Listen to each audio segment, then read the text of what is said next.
Powered by iTel.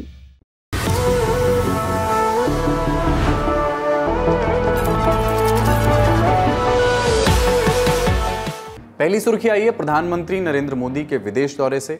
Brunei के बाद प्रधानमंत्री सिंगापुर पहुंच गए हैं। 6 साल बाद कोई भारतीय प्रधानमंत्री यहां पहुंचे हैं। उनका ये दौरा ऐसे समय पर हो रहा है जब सिंगापुर में सरकार बदल गई है और लॉरेंस वोंग ने प्रधानमंत्री पद की कमान संभाल ली है। प्रधानमंत्री मोदी की उनसे मुलाकात प्रस्तावित है।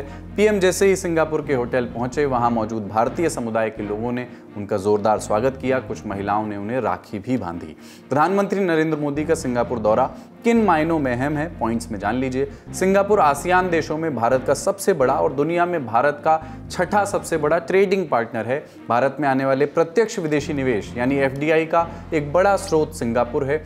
सिंगापुर की ग्लोबल सेमीकंडक्टर इकोसिस्टम में अहम भूमिका है। इस क्षेत्र में सिंगापुर का 20 से ज्यादा वर्षों का अनुभव है। भारत बीते कुछ समय से एक नई पॉलिसी पर चल रहा है। पॉलिसी का उद्देश्य है हिंद महासागर में बढ़ रही समुद्री क्षमता का मुकाबला करना और साउथ चाइना सी और हिंद महासागर में रणनीतिक साझेदारी बनाना।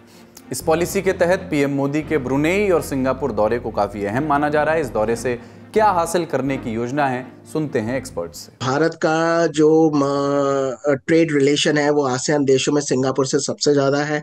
यहाँ तक कि स्ट्रैटेजिक पार्टनरशिप और जो हम लोगों ने कॉम्प्रिहेंसिव इकोनॉमिक पार्टनरशिप भी सिंगापुर के साथ सबसे पहले साइन की है।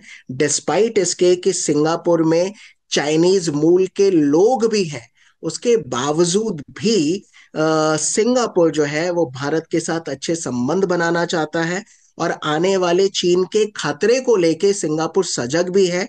और कहीं ना कहीं आसियान देशों में एक समय इंडोनेशिया की सेंट्रलिटी हुआ करती थी, लेकिन slowly and gradually Singapore has replaced Indonesia का सेंट्रलिटी इन आसियान। तो इस वजह से भी सिंगापुर एक इम्पॉर्टेंट देश है। आसियान को मद्देनजर रखते हुए भारत के साथ अच्छे संबंध हैं और चीन को भी अगर हम लोग अपने दिमाग में रखें तो मुझे लगता है सिंगापुर के साथ जो संबंध ऑलरेडी अच्छे हैं उनको नए मुकाम पर ले जाने की जरूरत है।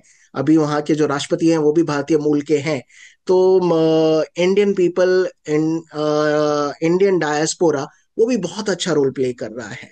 अगली खबर पूर्वोत्तर के राज्य त्रिपुरा में शांति बहाली की ओर उठाए गए एक कदम से जुड़ी है। गृह मंत्री अमित शाह और राज्य के मुख्यमंत्री माणिक साहा की मौजूदगी में एनएलएफटी यानी national liberation front of Tripura और एटीटीएफ यानी ऑल त्रिपुरा टाइगर फोर्स ने त्रिपुरा शांति समझौते पर हस्ताक्षर किए हैं। यानी एक तरफ राज्य और केंद्र सरकार और दूसरी तरफ 2 उग्रवादी गुट।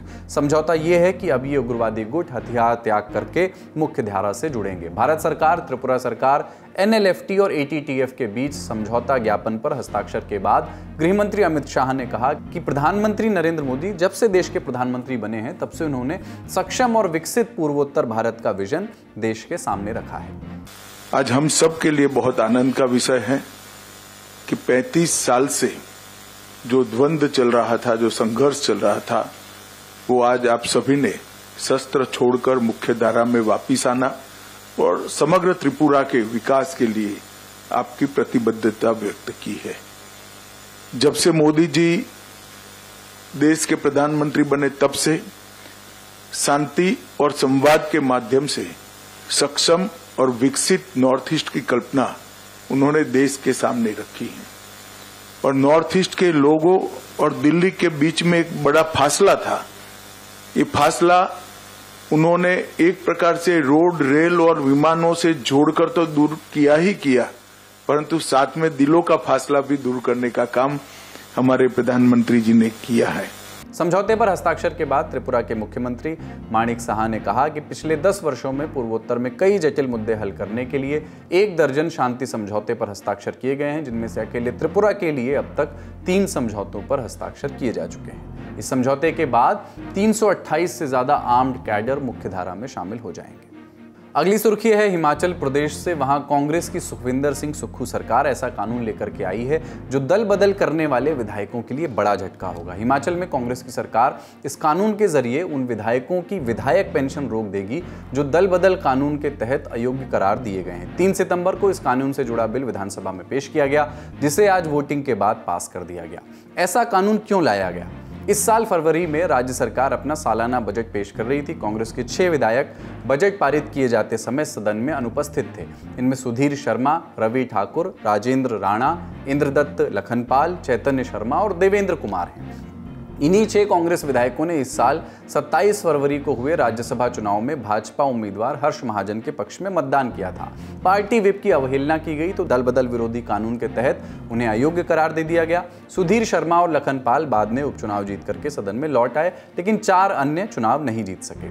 पेंशन सभी को मिलती, लेकिन अब नया कानून पास होने के बाद ऐसा नहीं हो सकेगा।